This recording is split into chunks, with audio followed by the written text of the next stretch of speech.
కూడా యుద్ధంతో రగిలిపోతున్న పరిస్థితి కనిపిస్తోంది. ఇజ్రాయెల్ అండ్ గల్ఫ్ దేశాల్లోని అమెరికా మిలిటరీ బేస్లే లక్ష్యంగా ఇరాన్ అటాక్స్ చేస్తుంటే ఇరాన్ చమురు క్షేత్రాలపై అమెరికా, ఇజ్రాయెల్ దాడులు చేస్తూ ఉన్నాయి. ఇదే సమయంలో ఈ సందర్భంలోనే ఇరాన్ తన కొత్త సుప్రీం లీడర్ను కూడా ప్రకటించుకున్న పరిస్థితి. ఎప్పుడైతే ఈ ప్రకటన వచ్చిందో ఇరాన్ నుంచి వెంటనే ఇరాన్ తన దాడుల్ని మరింత ముమ్మరం చేసిన పరిస్థితి కనిపిస్తోంది. సో 11 రోజులు అవుతోంది, ఎక్కడా కూడా ఎవరు కూడా తగ్గడం లేదు. So recent latest war updates ఏంటి ఎంజీ రావు గారు? ఎస్ అండి, ఫిబ్రవరి 28వ తారీఖున మొదలైన ఈ యొక్క ఇజ్రాయెల్, అమెరికా, ఇరాన్ యుద్ధం 11వ రోజులోకి ప్రవేశించింది. ఈ 11వ రోజు అనేది చాలా చాలా ప్రాధాన్యత ఉంది. ఎందుకంటే మొట్టమొదటిసారిగా ఈ యుద్ధం ఆగుతుంది అనే ఒక రకమైన ఇండికేషన్, ఒక సూచన మనకి కనిపిస్తుంది. Because Trump has given a statement that is trying to exit from the war, on going war. అంటే ఆయన యుద్ధ విరమణ జరుగుతుంది, యుద్ధ విరమణ అనే ఒక పదం ట్రంప్ నోట్లోంచి వచ్చింది. కానీ అదే సమయంలో ఇరాన్ ఏంటంటే నేను ఇంకా విజృంభిస్తా, యుద్ధాన్ని నువ్వు కాదు ఆపేది, నేను ఆపుతా, మా ఐఆర్జీసీ ఫోర్సెస్ ఇంకొక 6 నెలల పాటు నీతో ఫైట్ చేయడానికి రెడీగా ఉందని ఇక్కడ కొత్త నాయకత్వంలో ఇక్కడ ఐఆర్జీసీ మాట్లాడుతుందన్నమాట. ఇజ్రాయెల్ ఏంటంటే ఏది పట్టించుకోకుండా తన లక్ష్యం వైపు దూసుకుపోతుంది.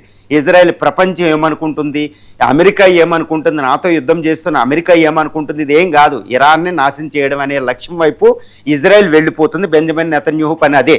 అంతేగాని ఆయన వెస్ట్ ఏషియాలో ఏమనుకుంటున్నారు, ప్రపంచంలో ఏది కూడా ఇజ్రాయెల్ పట్టించుకుంటారా. తన ఎగ్జిస్టెన్స్, తన అస్తిత్వాన్ని కాపాడుకోవడానికి ఇరాన్ అస్తిత్వం ఉండకూడదు, ఇదే ఇజ్రాయెల్ యొక్క లక్ష్యం. దీని వెనకాల ట్రంప్ అక్కడ రాంగ్ స్టెప్ వేయడం జరిగింది అనేది ఇక్కడ తెలిసిపోతుంది. ఇక 11వ రోజు యుద్ధానికి సంబంధించి వస్తే గత 24 గంటల్లో యుద్ధం, ఈ వెస్ట్ ఏషియాలో జరిగిన యుద్ధం చూస్తే ముఖ్యంగా అమెరికా ఏంటంటే ఈ ఇరాన్లో ఉన్న యురేనియం ఎలా పట్టుకెళ్ళాలి, 450 కిలోగ్రాముల U-235 60% శుద్ధి చేసిన ఇంధనం 90% శుద్ధి చేయడానికి వారం రోజులు పడుతుంది. దీన్ని ఇస్ఫహాన్ దగ్గర ముఖ్యంగా ఉంది. దీన్ని ఎలా పట్టుకెళ్లాలనేది అమెరికా యొక్క లక్ష్యం, లేదా దీన్ని నాశనం చేయాలి. గ్రౌండ్ ఫోర్సెస్ వెళ్ళడానికి ట్రై చేస్తుంది, కానీ వార్నింగ్స్ వస్తున్నాయి. ఇటు రష్యా నుంచి, చైనా నుంచి, ఐఆర్జీసీ నుంచి థ్రెట్ వస్తుంది. ఈవెన్ పెంటగాన్ కూడా హెచ్చరిస్తుంది వేలాది మంది అమెరికా ఆర్మీ చనిపోవాల్సిన పరిస్థితి వద్దని. కాబట్టి ట్రంప్ పునరాలోచనలో పడ్డాడని తెలుస్తుంది. ఇదంతా అమెరికా. కానీ అమెరికా, ఇజ్రాయెల్ కలిసి ఇరాన్లో ఉన్న సీక్రెట్ మిసైల్ సిటీసు, అదేవిధంగా సీక్రెట్ డ్రోన్ ఫ్యాక్టరీలని విపరీతంగా అటాక్ చేస్తున్నట్టు తెలుస్తుంది. ఇంకా ఇరాన్ నాశనం, ఇరాన్ యొక్క ఆయిల్ డిపోస్ మీద, ఇరాన్ ఫ్యాక్టరీల మీద ఇంకా అటాక్ చేస్తూనే ఉంది. వందలాది మంది ఇరానియన్స్ నిన్న కూడా చనిపోవడం జరిగింది. కానీ ఇరానియన్స్ ఏంటంటే ఇప్పుడు ఇరాన్ పరిస్థితి చూస్తే, ఇరాన్ ఏంటంటే కొత్త నాయకత్వం, ఆయితుల్లా అలీ ఖైమోని కొత్త, ఆయన యొక్క కొడుకు ఈ మొస్తాజా అధికారంలోకి రావడం జరిగింది. ఈయన్ని ఎక్స్పర్ట్ కౌన్సిల్ ఏంటంటే ఆయన్ని ఆమోదించడం, ఆయన నాయకుడిగా రావడం, ఆయన మీద ప్రాణానికి హాని కలిగించడానికి మొసాద్ సిఐఏ ప్రయత్నం చేయడం. కానీ చైనా, రష్యాలు తీవ్రమైన వార్నింగ్ ఇవ్వడం. కాబట్టి ఆయన నేతృత్వం, ఆయన వచ్చిన తర్వాత ఇరాన్ అంతా ఒక నూతన ఉత్సాహం, న్యూ ఇన్స్పిరేషన్ అక్కడ వచ్చిందనమాట. ఇరాన్ అంతా ప్రదర్శనలు జరుగుతున్నాయని తెలుస్తుంది. ముఖ్యంగా టెహరాన్లో మనం చూస్తూనే ఉన్నాం. దీంతో పాటు ఈయన నాయకత్వంలో ఐఆర్జీసీ విపరీతంగా రెచ్చిపోవడం జరిగింది. నిన్న కొత్తగా 11వ రోజు గత 24 గంటల్లో కొత్తగా అది టర్కీ మీదే అటాక్ చేయడం జరిగింది. రెండవసారి టర్కీ మీద మిసైల్స్. టర్కీ అంటే ఇక్కడ నాటో దేశం, నాటో దేశం మీద మిసైల్ అటాక్ రష్యా కూడా గత 4 సంవత్సరాలుగా ఒక్క మిసైల్ కూడా వెయ్యలేదు. మరి టర్కీ మీద వేయడం అంటే ఇరాన్, మరి టర్కీ నాటో దేశం కాబట్టి నాటో దేశాలు ఆర్టికల్ 5 ప్రకారం నాటో దేశాలు యుద్ధానికి రావాలి. కానీ ఎందుకు రావడం లేదంటే కుదరదు. ఇక్కడ ఇరాన్ని అటాక్ చేసింది. ఇరాన్ మీద నాటో దేశాలు రావడానికి ఇష్టంలా, అమెరికా ఒంటరిది అయిపోయింది. కాబట్టి టర్కీకి ఈ యుద్ధం విస్తరించడం అనేది 11వ రోజున అతిపెద్ద సంఘటన. దీంతోపాటు టర్కీతో పాటు యుఏఈ, ఖతార్ మీద, ఆయిల్ అసెట్స్ మీద, ముఖ్యంగా ఆయిల్ రిఫైనరీస్ మీదే ఇరాన్ అటాక్ చేస్తుంది. ఎందుకంటే ఇంటర్నేషనల్ ఆయిల్ రేటు పెంచడం అనేది ఇరాన్ వ్యూహంగా ఇక్కడ కనిపిస్తుంది. నిన్నటికి 18 డ్రోన్ని ఇక్కడ బహ్రైన్, ఖతార్ల మీద వేయడం జరిగింది. వందలాది డ్రోన్లు అటాక్ చేయడం జరిగింది. ఇక 14 దేశాల మీద కూడా ఇరాన్ అంతకు ఇచ్చిన మాటను పక్కన పెట్టి మరి ఆయిల్ అసెట్స్ మీదే అటాక్ చేస్తున్నట్టు తెలుస్తుంది. దీంతోపాటు అమెరికా యొక్క దళాలు ఎక్కడున్నాయో అక్కడ అటాక్ చేస్తుంది. ఇజ్రాయెల్ ఏంటంటే వీటన్నిటిని పక్కన పెట్టేసి ఇరాన్ మీద తుక్కుగా అటాక్ చేయడం జరుగుతుంది. ఇరాన్ ముఖ్యంగా ఆయిల్ అసెట్స్, ట్రంప్ కూడా చెప్తున్నారు ముఖ్యంగా ఆయిల్ డిపోల మీద అటాక్ చేయడం మంచిది కాదు అని. కానీ ఇజ్రాయెల్ దాన్ని ఇగ్నోర్ చేస్తున్నట్టు తెలుస్తుంది ఇక్కడ. కానీ ట్రంప్ ఇక్కడ బ్యాక్ స్టెప్, నేను యుద్ధ విరమణకే జరిగే అవకాశం ఉంది అన్నట్టు ట్రంప్ ఇండికేషన్ ఇవ్వడమే 11వ రోజు యుద్ధంలో అతి ముఖ్యమైన విషయంగా మనం చెప్పుకోవచ్చు. ఇరాన్లో ఆయిల్ రిఫైనరీస్ నుంచి లీక్ అవ్వడం, ఆయిల్ రిఫైనరీస్ పేలిపోవడం, ఆయిల్ వెల్స్ పేలిపోవడం జరుగుతుంది. ముఖ్యంగా ఇరాన్ చాలా 11వ రోజు కూడా చాలా నష్టాన్ని చవిచూస్తుందని తెలుస్తుంది. కానీ ఎంత నష్టం చవిచూసినా తన అండర్ గ్రౌండ్ లోని secret military, secret missile, secret drone ఫ్యాక్టరీల నుండి ఇంకా మిసైల్స్ తీసి వేస్తూనే ఉంది.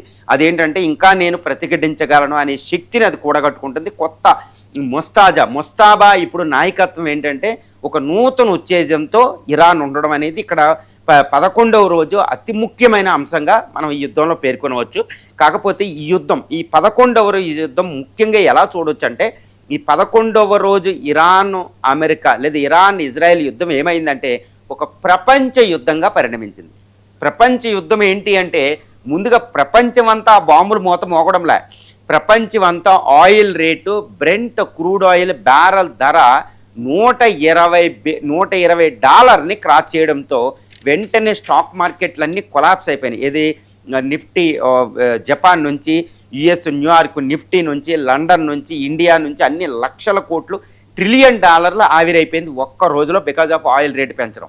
ఈ ఆయిల్ రేటు పెంచడం, ఆయిల్ రేటు పెరగడం, ఇన్ఫ్లేషన్ పెరగడం, గ్రోత్ రేటు అగమ్యగోచరం అవ్వడం, స్టాక్ మార్కెట్లు పడిపోవడం అనేది ఒక ప్రపంచ యుద్ధంగా ఇది నిన్న 11వ రోజు తీవ్ర స్థాయికి చేరింది. వెంటనే డొనాల్డ్ ట్రంప్ రంగంలోకి వచ్చేసి ఇంకా నేను యుద్ధ విరమణకి ప్రయత్నం చేస్తున్నాను అనే మాట అనేంత వరకు కూడా ఈ ఆయిల్ రేట్లు ఎక్కడ తగ్గినట్టు కనపడలేదు. తర్వాత వెంటనే కాస్త తగ్గడం, స్టాక్ మార్కెట్లు కుదుటపడడం ఈవినింగ్కి జరిగిందనమాట. అంటే ఎంతటి తీవ్రమైన ఒత్తిడి ప్రపంచ సూపర్ పవర్ అయిన అమెరికా మీద ఉందో ఇక్కడ మనం చెప్పుకోవచ్చు. ఇది 11వ రోజు ఈ యుద్ధం ఏదో వెస్ట్ ఏషియాలో ఇరాను అమెరికా, ఇరాన్ ఇజ్రాయెల్ మధ్య జరిగే యుద్ధం కాదు. వెస్ట్ ఏషియాకి 14 దేశాలకి 17 దేశాలకి పరిమితమైన యుద్ధం కాదు. 11వ రోజు ఈ యుద్ధ పరిణామం అంటే ఏంటో ప్రపంచం అంతా చూసిందని చెప్పాలి. దారుణమైన పరిస్థితి. Even the super powers like India, China, Russia విలవిలలాడిపోయిన పరిస్థితి అనమాట. స్టాక్ మార్కెట్లు లక్షలాది కోట్లు ఆవిరైపోవడంతో ఇప్పుడు వరకు అసలు ప్రపంచం ఏ స్థితిలో ఉందో నిన్న ఆ యుద్ధం చూపించింది అనమాట. అంటే ఇరాన్ యుద్ధం ఇప్పుడు దాకా ఎండ్ అవ్వకపోతే ఇంకొక నెల రోజుల పాటు ఇది జరిగిన దీర్ఘకాలికంగా జరిగిన పరిస్థితి ఏంటో తెలియని పరిస్థితి. అందుకనే ట్రంప్ ఈవినింగ్ కల్లా ఈ యుద్ధాన్ని నేను విరమించడానికి ప్రయత్నం చేస్తున్నాను అని మాట్లాడి ఇటు పుతిన్తో మాట్లాడడం, వేరే దేశ నాయకులతో మాట్లాడడం, ఇవన్నీ చేయడం, అక్కడ G7 అత్యవసర సమావేశం అవ్వడం, G7 తన అత్యవసర ఆయిల్ రిజర్వ్స్ నుంచి వరల్డ్ మార్కెట్కి రిలీజ్ చేస్తానని అది మాట్లాడడం, ఇవన్నీ తర్వాత రష్యా కూడా రంగంలో దిగి నా ఆయిల్ సప్లై రష్యా మీద అవసరమైతే ఆంక్షలు ఎత్తేస్తానన్నట్టు ట్రంప్ మాట్లాడడం, ఇవన్నీ అయ్యేటప్పటికి ఆయిల్ మార్కెట్ కథ కుదుట పడుతుంది అంటేనే ప్రపంచం చల్లారిందండి. ఆయిల్ అప్పుడు క్రూడ్ ఆయిల్ బ్యారెల్లో 120 నుంచి కాస్త తగ్గింది, కరెన్సీలు మెరుగుపడి, స్టాక్ మార్కెట్ మెరుగుపడి. కానీ స్టాక్ మార్కెట్ ఇంకా చాలా విపత్తులో ఉందనేది తెలుస్తుంది. అంటే ఇరాన్ అమెరికా యుద్ధం ఒక ప్రపంచ యుద్ధం, ఆర్థిక యుద్ధం లాగా ప్రపంచ ఆర్థిక వ్యవస్థలన్నింటినీ కూడా అతలాకుతలం చేయడం అనేది ఈ 11వ రోజు యొక్క యుద్ధంలో అతి పెద్దది. అంటే రిపర్క్యూషన్స్, అంటే the results, the ill effects of the war in a single place of the globalised world can affect the world అనేది మనకి ఇక్కడ కనపడింది. అంటే ఒక ప్రపంచీకరణలో అన్ని దేశాలు ఒకదానికొకటి లింక్ అయిపోయినప్పుడు ప్రపంచమే ఒక విలేజ్గా మారిపోయిన పరిస్థితుల్లో ఏదైనా ఒక ప్రాంతంలో యుద్ధం జరిగితే అది ప్రపంచమంతా కూడా ఒక క్యాటాస్ట్రోఫిక్ ఎఫెక్ట్ ఉంటుంది. ఒక విపత్తు, భయంకరమైన విపత్తు ఎలా ఉంటుందో నిన్న 11వ రోజు యుద్ధం మనకు చూపించింది. ఇదే ఇరాన్ వ్యూహం. వెంటనే ఇరాన్ రెచ్చిపోవడం 11వ రోజు న్యూ నాయకత్వం కాదండి, ఇక్కడ ఇరాన్ వ్యూహంలో సక్సెస్ అవ్వడం, అమెరికా వెనక్కి తగ్గడం అనేది 11వ రోజు యుద్ధంలో ప్రధానంగా చెప్పుకోవచ్చు. మరి 11వ రోజు యుద్ధం తర్వాత ఏమవబోతుందంటే ఇక ఈ యుద్ధం పరిసమాప్త దశకు చేరుకుంటుంది అని చెప్పవచ్చు. ఇంకా ఎంత మాత్రం కూడా world super power United states of America leader Trump యుద్ధాన్ని కొనసాగించే పరిస్థితుల్లో లేరు అనేది మనకి ఇక్కడ అవగతం అవుతుంది. ఆయన మాటల ద్వారా గ్రౌండ్ ఫోర్సెస్ కాదు కదా, ఇంకేమీ కుదరదు. ఎందుకంటే ఇరాన్ ఆపే శక్తి ఇక్కడ కుదరదు. ఎందుకంటే ఇరాన్తో యుద్ధం చేయడం వల్ల ప్రపంచం ఆగిపోద్ది. మరి ఈ రెస్పాన్సిబిలిటీ ఇరాన్ని ఎవరు అడగరు, నువ్వు ఎందుకు యుద్ధం చేస్తున్నావని. అమెరికానే అడుగుతారు, అమెరికా ముందు కాబట్టి. అమెరికానే రెస్పాన్సిబుల్ పవర్, ఒక బాధ్యతాయుతమైన సూపర్ పవర్ కాబట్టి దాని మీద ప్రెజర్ ఉంది. కాబట్టి అమెరికాకి పవర్ ఉందా లేదా, ఇరాన్కి ఎంత పవర్ ఉందా అనేది కాదండి. అమెరికా ఇంకా ఎంత మాత్రం కూడా యుద్ధం చేయడానికి ప్రపంచం అంగీకరించే పరిస్థితులు లేదు. అమెరికన్స్ కూడా వ్యతిరేకంగా ఉన్నారు. ఇది 11వ రోజులో గత 24 గంటల్లో జరిగిన అతి ముఖ్యమైన పరిణామంగా మనం చెప్పుకోవచ్చు.